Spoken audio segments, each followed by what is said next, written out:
It is being called a Common Core Public Forum.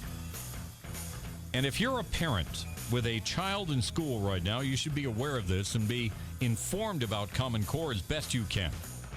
All are welcome to a free public event featuring national experts from around the country addressing Utah's adoption of the Common Core educational standards, often referred to as CCES.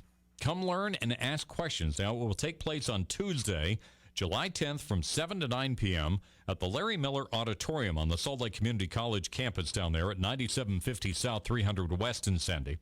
A lot of featured speakers will be there, including my next guest on our Newsmaker line tonight. His name is James Gass. He is the director of Public Institute Center for School Reform in Massachusetts, and we're going to spend some time talking about Common Core. Jamie, how are you? Welcome to the show this afternoon. I'm doing well, Rod. Thanks so much for having me on. Well, let me talk to you about Common Core. There's a story out today in the New York Times, you may be aware of this as well, that 2 more states have now waived involvement in the No Child Left Behind issue and are agreeing to enter this Common Core thing. And I know your organization is speaking out about the dangers of Common Core and what we as parents should be aware of. Why, in your opinion, Jamie, let's start right off the top. Why is Common Core so dangerous to education here in this country? Well, Common Core is a kind of an interesting development. Pioneer Institute in Boston, where I work, has been, over the last 15, 20 years, been one of the drivers for the very high academic standards and high-stakes testing and charter schools and the like that have led to this enormous gain that Massachusetts has experienced over the last 10, 15 years on national and international testing. And from the perspective of Massachusetts, and it's true of a variety of other states, including Utah in mathematics, is that in order for states to adopt Common Core, they had to lower their standards, really, in some instances, quite a lot. But what Common Core really is about, I mean, there's a lot of discussion, obviously, these days about Obamacare, but this is really Obamacare for K-12 education. That is to say that a handful of Washington, D.C.-based trade organizations, in conjunction with the U.S. Department of Education, have been really coercing states into adopting national standards and national tests, which will lead to a nationalized system of public education in this country. Now, Jamie, let me ask you this, because I have heard terms like, wait a minute, this was a states-led initiative. Mm-hmm. It is a voluntary initiative. They're internationally benchmarked, and it's a robust plan. Are those all not true?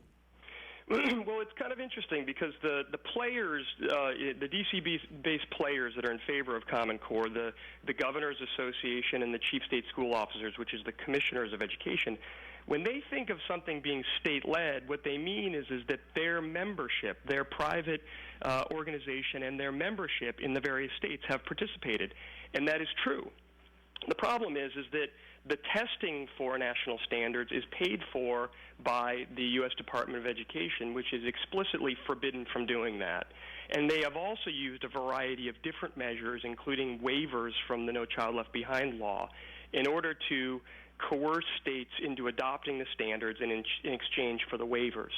And so while there's claims that these are voluntary, there's a variety of kind of bureaucratic mechanisms that the U.S. Department of Education under the Obama administration has been using to really force states into it. And in point of fact, states that have opted out of Common Core, including Virginia, but in particular Texas, have really received a lot of sort of bureaucratic harassment from the U.S. Department of Education because they have been unwilling to participate. Jamie, who is behind all of this? I mean, I see names. I read the report that your organization put together. I see foundations like the Bill and Melinda Gates Foundation. I see other organizations. Why are they pushing this? Why do they feel it is so important? That's an excellent question. The germ of this really began in the early to mid-'90s under the Clinton administration. There were a lot of folks in the Clinton administration that were very concerned about the country's competitiveness in K-12 education, and they thought that even though 3 separate federal laws prohibit the development or support of national standards and national tests, they really thought that the way to go would be to go with a national standards and testing approach. During that time, though, or since that time, really, states like Massachusetts and Minnesota and Texas and Indiana and a variety of other states, including Utah in mathematics, have worked very, very hard to increase the quality of their academic standards. And so what you're seeing here is a template from the mid-'90s that has been reinvigorated by about $100 million from the Bill and Melinda Gates Foundation. They, if you will, want to have us all on the same operating system, so all states would have the same standards across the country. And again, the problem here is that it's against the law, and on top of that, the states pay for 90% of the funding for K-12 education in this country. And so it's a really huge deviation from not only the history of the country, but our legal processes. All right, we're talking with Jamie Gass. He is the director for the Center for School Reform. He will be out here in Salt Lake City, I believe, next Tuesday. Jamie, I won't put you on hold for a minute. We need to take a break. Then we'll come back because there are financial strings tied to this. There's also having to something, as you mentioned already, Jamie, about Obamacare. There are similarities in all of this, and we'll get to that next. Jamie Gass, he is the director of Pioneer Institute Center for School Reform. His organization has taken a very in-depth look for a number of years now at Common Core. It's something you hear a lot about here in Utah and affects all of you if you have, kids in school. And as parents, you need to educate yourself as much as you can about all of this. There'll be a public forum coming up in Sandy, and we'll have more information on that for you here at the end of our interview with Jamie. But I want to continue our conversation. Jamie, a thing that I'm concerned about, and you mentioned this at the beginning of our interview this evening. I remember Nancy Pelosi during the whole healthcare debate saying, well, we aren't sure what's inside this. Just pass it and we'll worry about it later. Is that how some governors and states had to approach this as well? Because they really didn't have time, did they, to digest what the Department of Education was trying to put on them and to really see if it's what they wanted in their states? No, that's exactly right. So we're an independent think tank, and we hired independent scholars, and we didn't accept no money from the Gates Foundation or any of the players in and around Common Core to evaluate at every step of the way all the drafts that they had of Common Core, and they have standards for both English language arts and for math.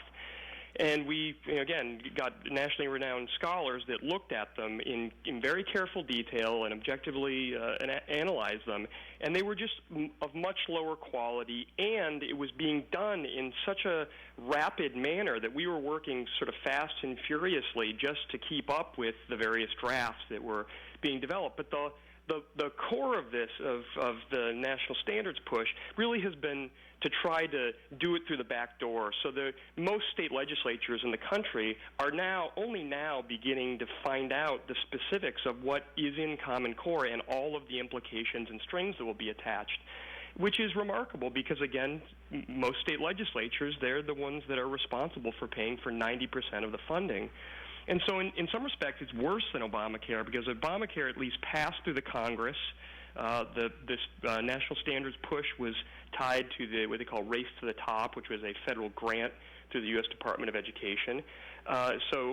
And the Congress itself, there was never a bill that was submitted before Congress. There was never any debate. There was really no debate that was occurring in any state legislatures, across the country. And next thing you know, 40-some-odd states have adopted something, and people really don't have any idea what the implications are. And that's why it's great that people like Alyssa Ellis and parents and grassroots organizations in Utah and Indiana and Maine and Georgia and South Carolina, et cetera, are beginning to really mobilize to try to call people's attention to this really it's a takeover of K-12 education by the federal government. I mean, even the New York Times pointed out this morning in an article they had on education, they said the Obama administration is doing another maneuver around Congress so that they don't have to deal with Congress and the democratic process, and they're just trying to force this upon states, and they're dangling money in front of states. Is that right, Jamie?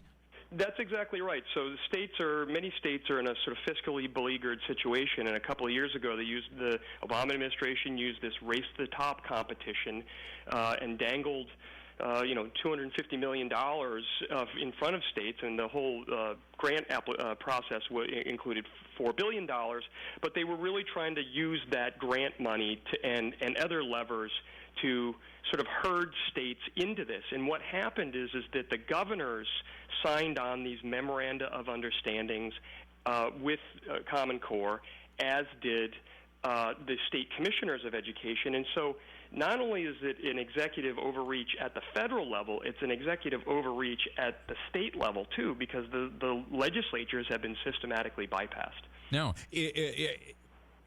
has the Department of Education and the White House done something here that they really don't have legal authority to do? Are there some legality questions surrounding this and the development of these standards and the efforts to push these on the states? Right, Rod, that's an excellent question. So we, back in the winter, we commissioned the former General Counsel for the U.S. Department of Education under the Bush administration and the Deputy General Counsel for in the Bush administration for the U.S. Department of Education to look at this. And they did a very thorough legal brief, really, for us on all the various ways in which the push for national standards violates federal laws. And federal law, in going back to the Elementary and Secondary Education Act in 1965 and even the act that established the U.S. Department of Education in 1979, is very explicit. The U.S. Department of Education may not fund, support, validate, advance national standards and tests. And so they really have been working in concert with D.C. trade groups outside of government to get states to adopt things that are, frankly, a violation of law. Jamie, a final question for you. How much do you think that parents out there with kids in school realize what is taking place? And in your opinion, why is it so important that they get up to speed on what Common Core is all about? Right. So I think some people in education know what is going on, but most parents and people in the states really don't have any idea what's going on. And I think that the reason why this is important is that state legislatures and their constituents really will have once this is all locked in, the standards and the test, and they really want to have a national curriculum too. State officials, whether it's the commissioners of education, the boards of education, or state legislatures, will have no say about what is being taught in their classrooms or what their children are being tested on. And so if they want to have recourse to lodge any complaints against, they have to go to D.C. trade groups that are private organizations and outside of the purview of government, or the U.S. Department of Education. And that's not really the tradition or the legal framework for education in this country. Yeah, that certainly is losing. It's a big issue. Yeah, certainly is losing local control, I would say. Jamie, thank you for your time tonight. Thank you so much, Rod. I appreciate it. All right. Jamie Gass, he is the director of the Pioneer Institute Center for School Reform. He'll be on one of the featured speakers coming up Tuesday night down in Sandy.